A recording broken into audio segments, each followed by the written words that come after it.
വാർത്തകൾ വിശദമായി. വയനാട്ടിൽ സ്വകാര്യ റിസോർട്ടിൽ പണം പിരിക്കാനെത്തിയ മാവോയിസ്റ്റ് സംഘവുമായി നടന്ന ഏറ്റുമുട്ടലിൽ മരിച്ച ജലീലിന്റെ മൃതദേഹം പോസ്റ്റ്മോർട്ടത്തിനായി മെഡിക്കൽ കോളേജിൽ എത്തിച്ചു. കഴിഞ്ഞ ദിവസം രാത്രിയോടെ നടന്ന ഏറ്റുമുട്ടലിൽ 2 പേർക്ക് പരിക്കേറ്റതായും ഇവർ രക്ഷപ്പെട്ടതായും പോലീസ് പറഞ്ഞു. റിസോർട്ടിൽ നിന്ന് സായുധ സംഘം ഭീഷണിപ്പെടുത്തി പണം പിരിക്കുന്ന ദൃശ്യങ്ങളും പുറത്തുവന്നു. കഴിഞ്ഞ ദിവസം രാത്രി 9 മണിയോടെയാണ് 2 അംഗ മാവോവാദി സംഘം ലക്കിടിയിലെ സ്വകാര്യ റിസോർട്ടിലെത്തിയത്. 50,000 രൂപയും 10 പേർക്ക് ഭക്ഷണവും ആവശ്യപ്പെടുകയും 1 വർഷത്തേക്ക് 2 ലക്ഷം രൂപ നൽകണമെന്നും പറഞ്ഞു. റിസോർട്ടിൽ അപ്പോഴുണ്ടായിരുന്നവർ പണം നൽകിയെങ്കിലും കൂടുതൽ പണം മാവോയിസ്റ്റുകൾ ആവശ്യപ്പെടുകയായിരുന്നു. ഇതിനിടെ റിസോർട്ടിലെ ജീവനക്കാർ വിവരമറിയിച്ചതിനെ തുടർന്ന് പോലീസും തണ്ടർബോൾട്ട് സംഘവും എത്തി. പോലീസിന് നേരെ വെടിവെപ്പുണ്ടായി. പോലീസ് തിരിച്ചും വെടിവെച്ചതോടെ സംഘം ചിതറിയോടി. ഇന്ന് പുലർച്ചെയോടെയാണ് സംഘത്തിലൊരാൾ വെടിയേറ്റ് മരിച്ചതായി പോലീസ് സ്ഥിരീകരിക്കുന്നത്.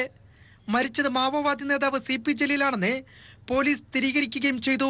മാവോയിസ്റ്റ് സാന്നിധ്യം ശക്തമായ സുഗന്ധഗിരി മേഖലയിൽ ഓപ്പറേഷൻ അനാക്കൊണ്ട എന്ന പേരിൽ നടത്തിവരുന്ന പോലീസ് ആക്ഷൻ തുടരുമെന്നും കണ്ണൂർ റേഞ്ച് IG ബൽറാം ഉപാധ്യായ പിന്നീട് മാധ്യമങ്ങളോട് വ്യക്തമാക്കി. ഇപ്പോൾ മനസ്സിലാക്കുന്നത് ഈയിടെ ഇടയ്ക്കിൽ വന്നിട്ടുണ്ടായിരുന്നു. അതിൽ നമ്മുടെ അവരെ ആൾക്കാർക്ക് ഇവിടെ ഒരു കാശ് ചോദിച്ചു. അവിടെ വളരെ കഷ്ടിച്ചിട്ടാണ് ഇവിടെ ഇവിടുത്തെ എല്ലാ ജോലിക്കാരും അവിടെ കഷ്ടിച്ച് കളക്ട് ചെയ്തിട്ട് ഇങ്ങനെ അവിടെ ഉണ്ടായിരുമ്പോൾ പോലീസിന് വിവരം കിട്ടുമ്പോൾ പോലീസ് ഇവിടെ വന്നു.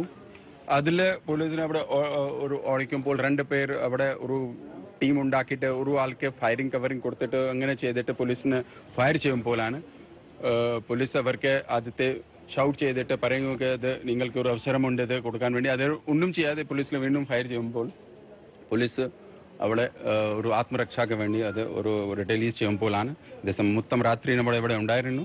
റിസോർട്ടിലെത്തിയ സായുധ സംഘത്തിലെ മറ്റുള്ളവർ സമീപത്തെ കാട്ടിലേക്ക് രക്ഷപ്പെട്ടുവെന്ന നിഗമനത്തിന്റെ അടിസ്ഥാനത്തിൽ പ്രദേശത്തെ വനത്തിൽ തണ്ടർബോൾട്ട് സംഘം പരിശോധന തുടരുകയാണ്. മാവോയിസ്റ്റ് വിരുദ്ധ പ്രവർത്തനങ്ങൾക്ക് പ്രത്യേക പരിശീലനം ലഭിച്ച 30ഓളം തണ്ടർബോൾട്ട് അംഗങ്ങളാണ് കാട്ടിൽ പരിശോധന നടത്തുന്നത്. News bureau, Wayanad. മാവോയിസ്റ്റുകൾക്കെതിരെ നടപടിയെടുത്തത് നാട്ടുകാരുടെ സ്വൈരജീവിതം തടസ്സപ്പെടുത്തിയതിനെ തുടർന്നെന്ന് പോലീസ് വെടിവെപ്പിനെ കുറിച്ച് ക്രൈംബ്രാഞ്ച് മജിസ്ട്രേറിയൽ അന്വേഷണം നടത്തുമെന്നും കൊല്ലപ്പെട്ട മാവോയിസ്റ്റ് CP ജലീലിന്റെ മൃതദേഹം പ്രത്യേക മെഡിക്കൽ സംഘം പോസ്റ്റ്മോർട്ടം നടത്തുമെന്നും പോലീസ് വാർത്താക്കുറിപ്പിലൂടെ വ്യക്തമാക്കി. കണ്ണൂർ റേഞ്ച് IG ബൽറാം കുമാർ ഉപാധ്യായ, വയനാട് ജില്ലാ പോലീസ് മേധാവി കറുപ്പസ്വാമി R, SP ദേബേഷ് കുമാർ ബെഹ്റ എന്നിവർ സംഭവസ്ഥലത്ത് ക്യാമ്പ് ചെയ്യുന്നുണ്ട്. മാത്രമല്ല, മാവോയിസ്റ്റുകളുടെ പ്രവർത്തനം പൂർണ്ണമായി അവസാനിപ്പിക്കുന്നത് വരെ അവർക്കെതിരെയുള്ള നടപടികൾ തുടരുമെന്നും സ്ഥലത്ത് സുശക്തമായ പോലീസ് സാന്നിധ്യം ഉറപ്പാക്കിയിട്ടുണ്ടെന്നും പോലീസ് വാർത്താക്കുറിപ്പിൽ അറിയിച്ചു.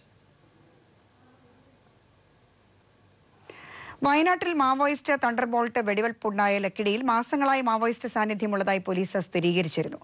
നിരന്തരമായി എത്തുന്ന സായുധ സംഘങ്ങൾ സൃഷ്ടിക്കുന്ന ഭീതിയിലായിരുന്നു മേഖല. സമീപത്തെ സുഗന്ധഗിരി, പ്രിയദർശിനി കോളനികളിൽ തോക്കേന്തിയ സംഘങ്ങളെ കണ്ടെത്തുന്നത് പതിവായതോടെ പോലീസ് ഇവിടെ ഔട്ട്പോസ്റ്റ് സ്ഥാപിക്കുകയും ചെയ്തിരുന്നു.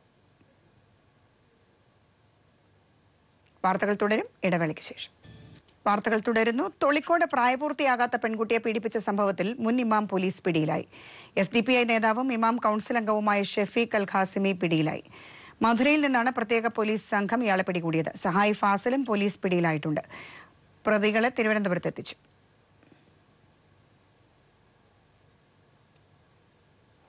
കർഷകരെ ഭീഷണിപ്പെടുത്തുന്ന ബാങ്ക് ഉദ്യോഗസ്ഥർക്കെതിരെ ക്രിമിനൽ നടപടി സ്വീകരിക്കുമെന്ന് മന്ത്രി VS സുനിൽകുമാർ. ജപ്തിയും കർഷകർക്ക് നോട്ടീസ് അയക്കുന്ന നടപടികളും നിർത്തിവെക്കാനും മന്ത്രിയുടെ അധ്യക്ഷതയിൽ ഇടുക്കിയിൽ ചേർന്ന യോഗത്തിൽ തീരുമാനമായി.